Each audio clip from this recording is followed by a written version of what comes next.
మా ఛానల్కి స్వాగతం. చూస్తున్న వీక్షకులకు ప్రేక్షకులకు ప్రియ కాల భైరవ భగవద్బంధులకి స్వాగతం పలుకుతూ మమ్మల్ని ఎంతగానో ఆదరిస్తూ ఉండబడినటువంటి ప్రియ సోదర సోదరీమణులకు అందరికీ కూడా నూతన ఆంగ్ల సంవత్సర శుభాకాంక్షలు. అలాగనే అందరికీ భోగి, మకర సంక్రాంతి, కనుమ పండగ శుభాకాంక్షలు. 1/1/2025 నుండి 15/1/2025 వరకు పుట్టినటువంటి వారందరికీ కూడా ముందస్తుగా జన్మదిన శుభాకాంక్షలు. అలాగనే గతంలో ఏదైతే ఒక కార్యక్రమాలు ప్రారంభిస్తున్న వారందరికీ కూడా సంపూర్ణమైనటువంటి వార్షికోత్సవ శుభాకాంక్షలు.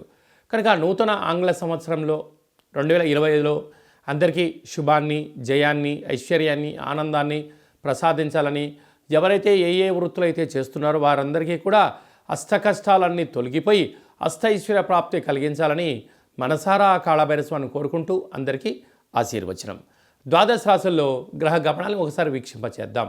వృషభ రాశిలో దేవగురు బృహస్పతి సంచార స్థితి, కర్కాటక రాశిలో కుజ భగవానుడు సంచార స్థితి, కన్యరాశిలో కేతు భగవానుడు సంచార స్థితి, ధనుసు రాశిలో రవి బుధ సంచార స్థితి, బుధాదిత్య రాజయోగము.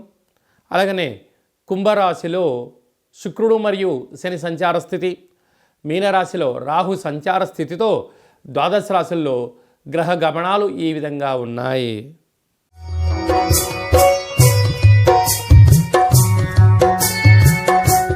మకర రాశి వారికి నూతన ఆంగ్ల సంవత్సర ప్రారంభకాల సమయంలో జనవరి మాసంలో ఎలా ఉండబోతుందో ఈ వీడియోలో సవివరంగా సంపూర్ణంగా తెలుసుకుందాం. మకర రాశిలో ఏ నక్షత్రాలు వస్తాయనగా ఉత్తరాషాఢ నక్షత్రంలోని 2, 3, 4 పాదాలు, శ్రవణ నక్షత్రంలోని 4 పాదాలు, ధనిష్టా నక్షత్రంలోని 1, 2 పాదం కలిపితే మకర రాశి. చాలామందికి పుట్టినటువంటి కాల సమయంలో డేటా బర్త్లు లేనటువంటి వారికి పేరు యొక్క మొదటి అక్షరాన్ని అనుసరిస్తూ ఆ రాశిని తెలుసుకొని ప్రయత్నం చేద్దాం. బో, జా, జీ, జూ, జే, జో, గా, గి అక్షరాల వారందరూ మకర రాశి జాతకులే. మకర రాశి యొక్క అధిపతి శని భగవానుడు. వీరికి ఒకవైపు ఏళ్ళనాటి శని చివరార్ధ సంచార స్థితిలో ఉంటూ వెళ్ళిపోయే సమయం ఆసన్నమైంది కనుక ఈ ఆంగ్ల సంవత్సరము మరియు ఈ జనవరి మాసం అంతా కూడా అద్భుతమైన బంగారు భవిష్యత్తు రోజులకు వీరి యొక్క పెట్టుబడులు, ఆలోచన విధానము, హార్డ్ వర్కు, ధర్మబద్ధతో కూడుకున్న జీవన విధానంలో విజయం మకర రాశి వారి సొంతం కాబోతుంది. 2వ స్థానంలో శుక్రుడు శని సంచార స్థితి ఉండడం వలన పెట్టుబడులు, ఆకర్షణ, క్రయ విక్రయాలు, బంగారు ఆభరణాలు, అదృష్టానికి వీరే కేంద్ర బిందువులు కాబోతారు. తృతీయంలో రాహు సంచార స్థితి ఉండడం వలన తల్లిదండ్రులతో, అన్నదమ్ములతో, అక్కాచెల్లెలతో సహకుటుంబ సమేతంగా ఉండబడిన వారికి ప్రేమపూర్వకమైన మర్యాదను ఇచ్చిపుచ్చుకోండి. ఆధ్యాత్మిక తీర్థయాత్రలో మకర రాశి వారు పాల్గొనే పరిస్థితి ఉంటుందని చెప్పి గమనించాలి. సంతాన స్థానంలో గురువు బృహస్పతి సంచారం చేయడం వలన పిల్లలు, తల్లిదండ్రులు, ఉద్యోగస్తులు, సహ ఉద్యోగస్తులు, ప్రమోషన్స్ అన్నింట విజయం మకర రాశి వారి యొక్క సొంతం. సప్తమంలో కుజుడు సంచారం చేయడం వలన కుజదోష ప్రభావం కారణం వలన యంత్రాలతో, ఆయుధాలతో, నీటితో, నిప్పుతో దయచేసి చెలగాటం ఆడవద్దు. అలాగనే కుజదోష కారణం వలన మీ జన్మ నక్షత్రం రోజున అష్టమి, పూర్ణిమ, అమావాస్య తిథుల ఎందున కొత్త పనులు ప్రారంభించకపోవడం ఉత్తమోత్తంగా భావించగలగాలి.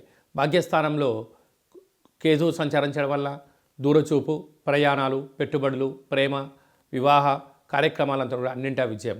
ఈ వీడియో మీరు చూస్తున్నారు అన్నట్లయితే కాళభైరస్వామికి ఆశీస్సులు మీ పైన పుష్కలంగా ఉన్నాయని చెప్పి గమనించాలి.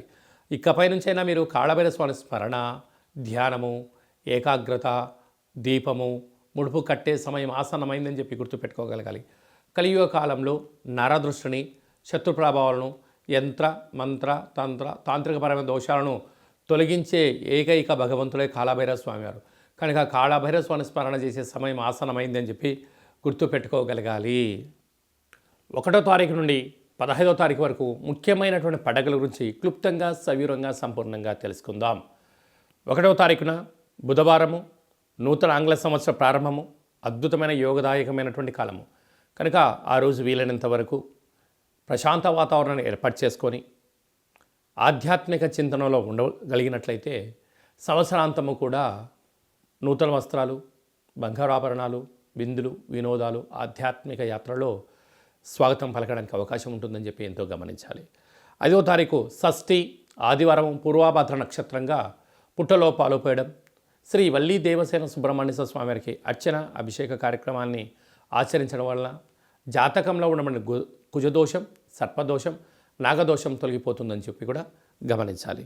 మనకు 7వ తారీఖు పుష్యమాస శుద్ధ అష్టమి సందర్భంగా విశేషంగా రురుకాళ భైరస్వామికి స్మరణ, ధ్యానము అద్భుతమైన ఐశ్వర్యానికి, ఆనందానికి స్వాగతం పలుకుతుంది అని చెప్పి గమనించాలి.